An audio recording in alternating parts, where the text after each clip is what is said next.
Republican. Hindi kumakain eh.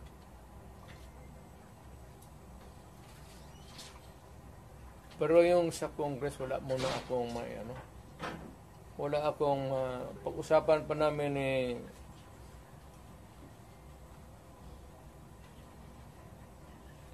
how not to pinag-usapan namin ngayon ni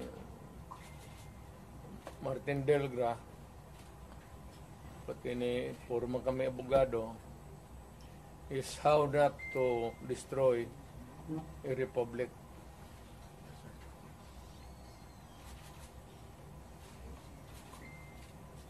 So we can entertain question, pero hindi ako muna makialam doon. President, yung sinasabing threat daw ni Vice President Binata man yun. Ako, utro rin itong PSG pati. Siyempre, pagka ganong init ng, sino ba naman hindi mag-init ng ulo? Alam mo si Inday. Pero si Inday, siguro, may nagsabi sa kanya,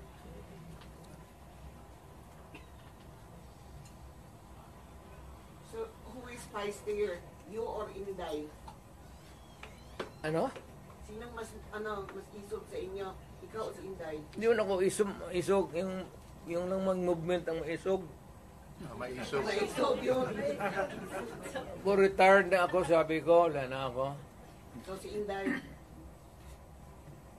Ako, I have full faith kay Inday. Kaya niya yan. Anak ko yan eh. Kilala ko. Kaya yan. Pero, one thing is clear, yung direksyon ng administrasyon, doon talaga sa amin. So, ano ang magiging logical conclusion with everything that is happening now?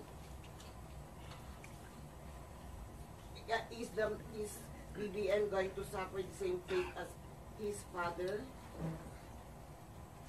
I do not, that remains to be seen.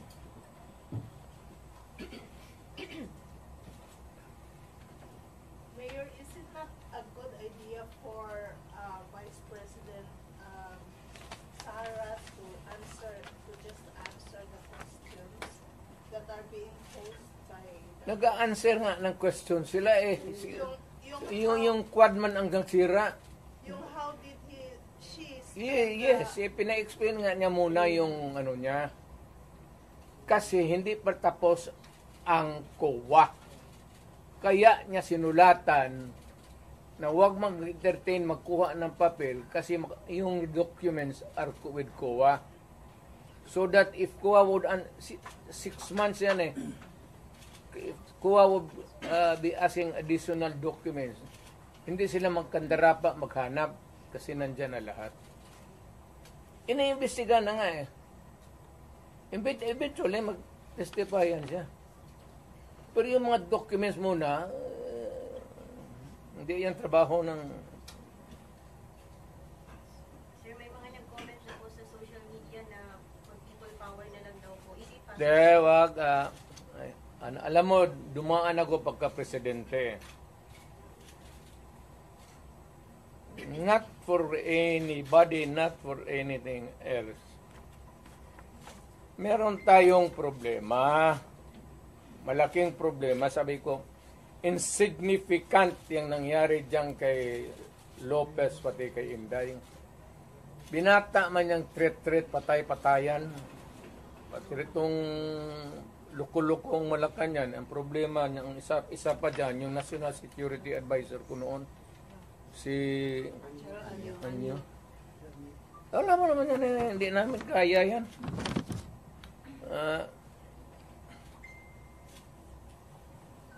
Sino naman? Ang gusto nila ipalabas palalabasin mayor na nagnakaw ng pera si Vice. Wala pa nga audit eh. Gusto na nila palabasin ganon. Tama yung kay Inday. Because according to her, sabi ni pasensya na dyan kaya ikaw yung forerunner sa presidency. Gusto ata na ni Martin maging presidente. So, hindi naman masama. Kaya ayaw ko magsalita because everybody has the right to dream. If Inday wants to be also, she can also dream. So wala tayong ano dyan. Ang tingin ko ang mas mabigat na problema na dapat malaman ng Pilipino is nag-hemorrhage ang country.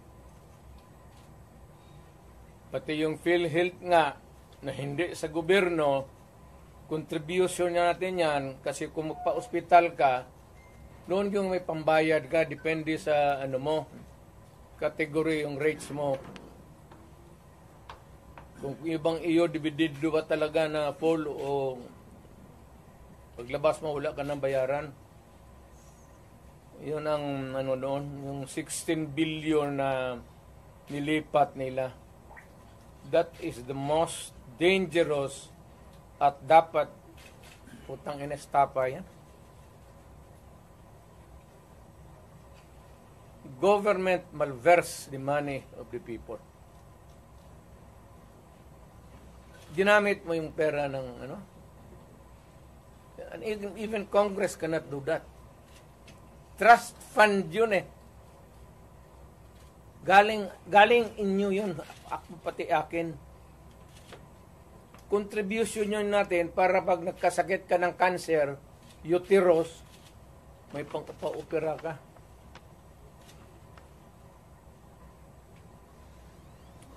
Ang ating PhilHealth funds natin lahat was about 8.9 billion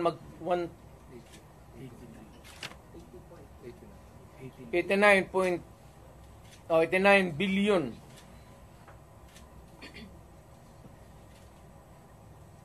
Of that 89 billion, 27 na lang ang nawala.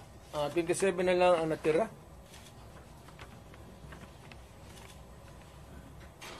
Paano yan? Hindi man maano ng Kongreso. Ang atin is, bakit nila pinakialaman?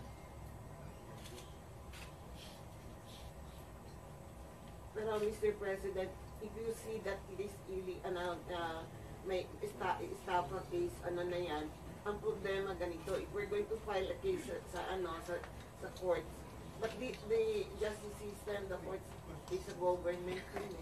No, di court ang pumapasok ang Supreme Court.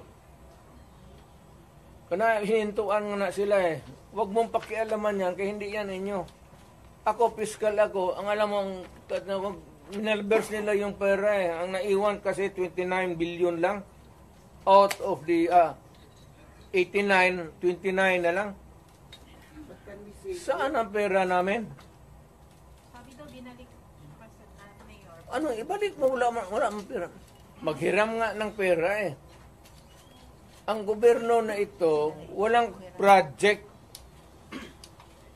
Wala kang nakikita ng project. Maintenance na lang. Kasi ayuda, ano yan, akap, ayuda. Tupad. Yun, naubos doon. Naubos ni Romualdez kasi Romualdez, congressman lang, pero left and right ang pamigay niya.